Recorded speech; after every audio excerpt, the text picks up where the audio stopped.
नमस्कार दोस्तों, पैसा और बाज़ार चैनल में आप लोगों का पुनः एक बार स्वागत है। आज हम बात करेंगे कि बाज़ार में जो गिरावट होती है और बाज़ार में तेज़ी होती है, दो ही चीज़ होती रहती है। तो ज़्यादातर हमारे जो ऑब्ज़र्वेशन होते हैं कि गिरावट हो रही है, या जो फ़ोन कॉल आते हैं या जो लोगों से बात होती है, तो लोग कहते हैं कि बाज़ार में काफ़ी गिरावट है। अभी 2-3 दिन बाज़ार गिर गया तो फिर लोग फ़ोन करने लगे। तो इसका मतलब है कि हम बहुत ज़्यादा डेली ऑब्ज़र्वेशन कर रहे हैं बाज़ार में, और हमको लगता है कि बाज़ार में गिरावट बहुत ज़्यादा है। बाज़ार काफ़ी ज़्यादा गिर रहा है। यदि बाज़ार गिरता ही रहता है तो फिर निवेशकों के रिटर्न कैसे बनते हैं? इसका मतलब कि निवेशक के रिटर्न नहीं बनते होंगे, जैसा लोगों को लग रहा है। अभी जो आरबीआई की बैठक थी मॉनेटरी पॉलिसी के बारे में, उसकी वजह से बाज़ार में थोड़ा सा वोलेटिलिटी थी। तो कभी यूएस के रिजल्ट आते हैं तो डेली ना कोई इवेंट कहीं ना कहीं होते रहते हैं, तो बाज़ार में वोलेटिलिटी डेली के हिसाब से बनी ही रहती है। तो जो बाज़ार जब वोलेटाइल होता है तो लोगों को लगता है कि बाज़ार में काफ़ी ज़्यादा गिरावट है। तो हमने 43 ईयर्स के जो डेटा हैं सेंसेक्स के, उसको लिया और देखा कि इसके ऑब्जर्वेशन देखे जाएँ तो करीब 11,000 दिन बाज़ार में ट्रेडिंग होती है 43 ईयर्स में। इसमें 2022 तक के आंकड़े हैं। तो 11,000 दिन जब बाज़ार में ट्रेडिंग होती है तो इन 11,000 दिन में क्या होता है, तो हम आज सोचा कि आप लोगों से बात करें और इन ट्रेडिंग के दिन में बाज़ार किस तरीके से मूवमेंट करता है, इसकी आप लोगों को जानकारी दें। तो 11,000 ट्रेडिंग डे में आप देखें कि जो डेली यदि बाज़ार के आंकड़े देखें तो 53 टाइम्स, मतलब इसमें से 11,000 ट्रेडिंग में 53% बाज़ार पॉजिटिव रहा है, 47 टाइम बाज़ार निगेटिव रहा है। तो आप ज़्यादातर लोगों से बात करो तो यही कहते हैं कि बाज़ार में गिरावट बहुत होती है, इसलिए हम इन्वेस्टमेंट नहीं कर पाते हैं यहाँ, तो पैसा बनाना काफ़ी मुश्किल है। तो हम लोग जभी भी देखेंगे, यदि अखबार पढ़ें, न्यूज़ या समाचार देखें टेलीविज़न में, तो हमेशा न्यूज़ क्या होती है, हमेशा न्यूज़ वही होती है जो घटना घट चुकी होती है। और ज़्यादातर वो न्यूज़ में जो नकारात्मक चीज़ें होती हैं, निगेटिव चीज़ें होती हैं, वही होती हैं। कहाँ क्या दुर्घटना हो गई, कहाँ भ्रष्टाचार हो गया। और इसी तरीके से सेंसेक्स की देखें तो जब सेंसेक्स में गिरावट होगी तो बाकी काफ़ी बड़ी हेडलाइन बनती है कि बाज़ार में हुई भारी गिरावट, निवेशकों का इतना लाख करोड़ रुपया डूब गया। तो इस तरीके की खबरें आपको मिलती हैं। तो यदि निगेटिव खबरें हैं तो उनको पढ़ने वाले लोग ज़्यादा हैं और उनको मानने वाले लोग ज़्यादा हैं। तो उस वजह से जो बाज़ार में यदि गिरावट होती है तो वो हमको बड़ी दिखती है। लेकिन यदि आप डेली बेसिस में भी देखें तो 53 टाइम्स बाज़ार प्लस रहा है और 47 टाइम्स बाज़ार माइनस रहा है। मतलब प्लस होने का परसेंटेज डेली बेसिस में भी ज़्यादा है, लेकिन अंतर बहुत कम है, 6% का अंतर है। इस वजह से लोगों को लगता है कि बाज़ार में तो रोज़ अक्सर न अक्सर गिरावट होती ही रहती है। तो लेकिन यदि इस आंकड़े को यदि वीकली में कन्वर्ट कर दें तो ये अंतर बढ़ जाता है। जहाँ 6% का अंतर था वहाँ बढ़ कर के 8 करीब 12% का अंतर हो जाता है। 56% टाइम जो है बाज़ार पॉजिटिव रहता है और 44% टाइम बाज़ार जो है निगेटिव रहता है। यदि इसको मंथली में कन्वर्ट करें तो 61 टाइम्स बाज़ार पॉजिटिव है। मतलब 11,000 ट्रेडिंग डे में 61 टाइम्स बाज़ार पॉजिटिव हुआ और 39 टाइम्स बाज़ार निगेटिव हुआ। क्वार्टरली में ये अंतर और बढ़ जाता है। अब इसको यदि मंथली बेस में देखें तो बाज़ार का अंतर हो गया। यदि आप इसको ईयरली में देखें तो 72 टाइम्स बाज़ार पॉजिटिव रहा है, 28 टाइम्स बाज़ार। एक साल में बाज़ार के चांसेस हैं कि 72%, मतलब 72% बाज़ार पॉजिटिव रहता है और 28% चांस है कि बाज़ार निगेटिव रहता है एक साल में। मतलब कि यदि 43 साल को यदि देखें तो करीब बाज़ार जो है 72 टाइम्स जो है करीब मतलब 28-30 साल बाज़ार पॉजिटिव रहेगा और करीब 12-13 साल बाज़ार निगेटिव रहेगा। 5 साल का यदि एवरेज देखें तो ये अंतर काफ़ी बड़ा हो जाता है। 3 साल में देखें तो करीब 89%, 5 साल में 96% बाज़ार पॉजिटिव। मतलब 5 साल यदि किसी ने इन्वेस्टमेंट करके रखा है तो ज़्यादातर आपके चांसेस हैं कि 96% चांसेस हैं कि आपका इन्वेस्टमेंट पॉजिटिव रहेगा।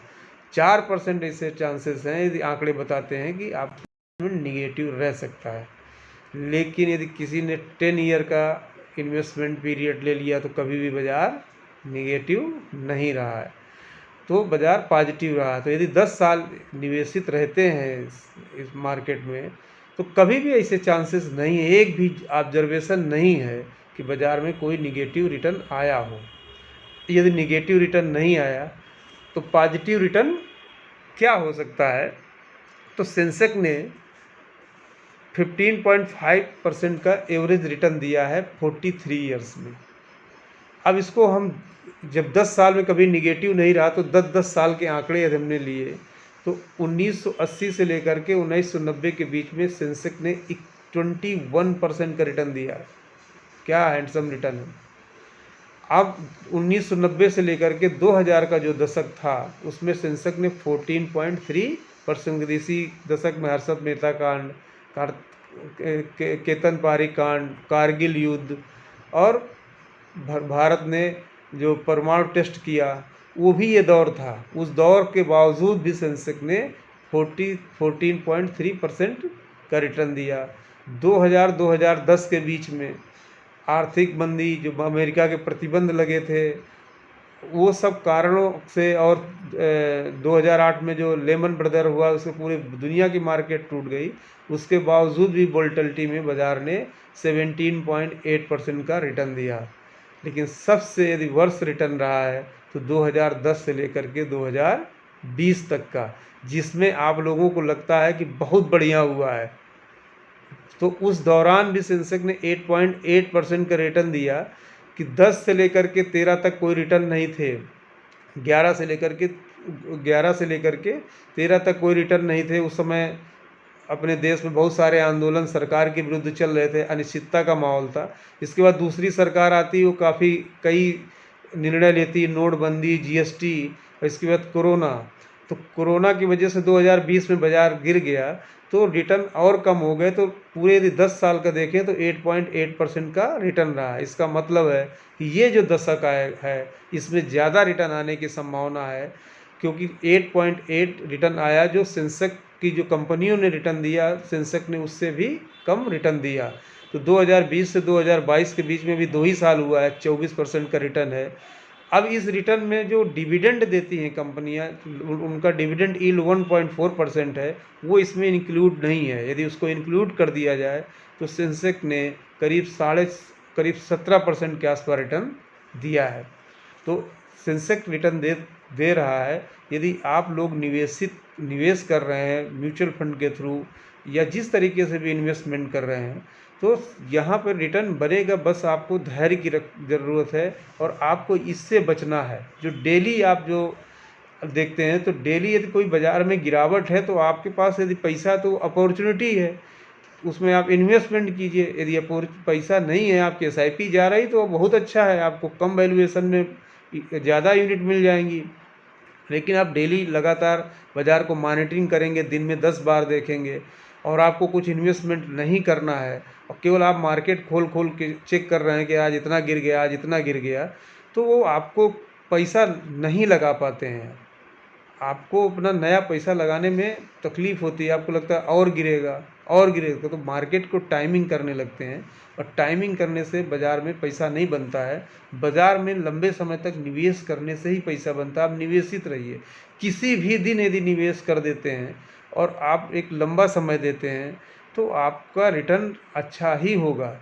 ये रिटर्न आपको डबल डिजिट में मिलेगा। अब आप मान लीजिए सेंसेक्स से तो आप रिटर्न चाहते हैं कि 25%, 30%, 40% हमको मिल जाए, और यदि यहाँ से रिटर्न मिल रहा है 20%, 15%, 16%, बहुत ऑब्जर्वेशन देखा गया है कि लोग वहाँ से पैसा विड्रॉल करके उसको सेव करने चले जाते हैं कि हम अब इसकी FD कर देंगे।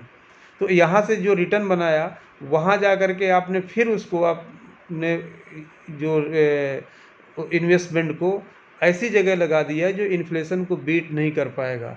तो इन्फ्लेशन को बीट कोई भी इन्वेस्टमेंट करेगा वो सबसे जो ट्रांसपेरेंट और इजी है वो है म्यूचुअल फंड।